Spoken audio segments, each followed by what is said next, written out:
One of the keys is remember where you came from. Keep that shit in the front of your mind. And when shit goes bad and it goes sideways, a lot of shit does, you're getting booed out of the fucking building, or you're coming through this injury, or people are writing you off. Oh, you guys ain't gonna fucking make it. You know, any of that shit.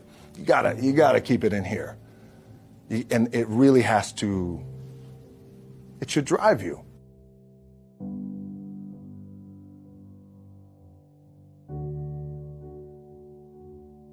This idea and this notion that you could be anything you want, and you can accomplish anything you want, right? We hear that. You've heard that from the time you were little boys. You hear that now. You're already incredibly accomplished. You can win an NBA championship, MVP of the league. You could become president. You could become governor. You could be in entertainment. You could do Charles, and you could do Shaq. You could do that. You could do whatever you want to do. You guys know that. The thing that has worked for me is to remember the hard times.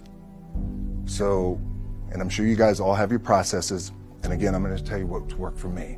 So before a big movie comes out, before back in the days when I was wrestling with WWE, a WrestleMania match, anything big that would happen, I would always take a moment and I just remind myself, all right, I was evicted when I was 14. We were kicked off the island. We couldn't live in Hawaii. Had no place to live. A lot of shit happened. Then when I moved to Nashville, I was arrested multiple times by the time I was 16 years old. I gotta remember that. If I were playing on this team, which my skills are, what's that term? Oh, the shits. So I never play. But before I lace up, before I get on the court, before I play in these big games, before I go to the Staples Center, where history is there, those are historic walls there at the Staples Center. I would remember that, and it allows me then to be present in the moment and understand, holy shit, the stuff I have around me right now, this is the shit that I dreamed of when I was a kid. I am here. And I played for University of Miami, played for great teams. Warren Sapp, Ray Lewis, they were my teammates. They were balling.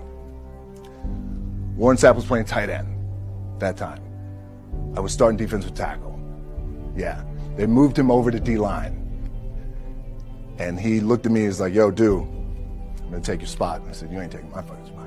He said, I'm gonna take your spot. I said, no, you ain't. We battled, and he took my spot. And you can imagine how that fucked with me, because there goes my opportunity. He went in, switched to defensive tackle, lit the world on fire. Well, what that did, it crushed me, it crushed my dreams. I had a piss poor senior year, zero production, no NFL, no combine invite, nothing. Finally went to the CFL, Calgary Stampeders, making $250 a week Canadian. Now, I had to send that shit home to my wife at that time. Had no money. So I remember that. When I got cut from Canada, I had $7 in my pocket. And I always tell that story. So now my production company is $7, advertising agency is $7, everything is $7. So I always remember that.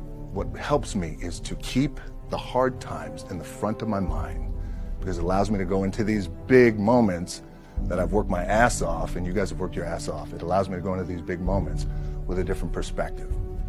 What it also does for me, and again, this is what works for me. Like, I keep my back, excuse my language, my back is up against this motherfucker every day. It's against this fucking wall. Excuse my language. Ladies in the room. But it's up against this motherfucker because it's what I believe in. And when my back is against this motherfucker, then there's nowhere to go. But that way. That's it. So I feel like this could be something, an ideology and mindset that could help you, if you look at it that way. Because you made it already. We made it. We're successful boys, and we're lucky boys to be where we're at. Oh, you guys made it. Everybody's rich in the room. Nobody's going to get evicted anymore. Anything you got, there's no more money problems, right? You got a lot of hands out now. Hey, can I get a little bit? Can I get a little bit? Right? That happens. But when you make it, for me, I need this. I need this. So every day, my back is up against this motherfucker, and this is how I operate. Now, doesn't mean you don't smile. Doesn't mean you don't laugh and joke, right? You're happy, I'm a happy guy. But when it comes to business and when it comes to executing, it's up against this. And I got to go that way. And I don't give a fuck who is in front of me. They're not going to stop me. I feel like for me, it feels seamless because you prepared for so long. But it's just like you guys prepping for a game. That's the fun part. That's where it's like, fuck, it's fun, man. People are paying their hard-earned dollars to come see you.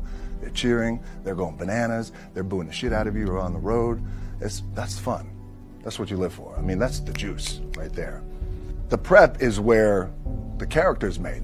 And I just don't mean the character I play. I mean the character in here. So for me, the prep is getting with the director, getting with the producers, getting with the writers, so in essence, it's like getting with all your coaches and your different position coaches and all the meetings that you have to have, right? So that's the work you put in. The key for me was, where does it start? What's the anchor? What's the anchor? So I could have all these ambitions and you guys have all these ambitions, which is great. It's important. I'll play this role, you'll play that role. I'll execute this thing and it'll come out this summer.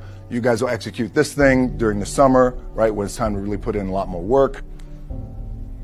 But the key with me is just always finding what the anchor is. And the fucking anchor is getting up at 4 o'clock in the morning every day before anybody else and grounding my thought process is in the no one will outwork me. No one.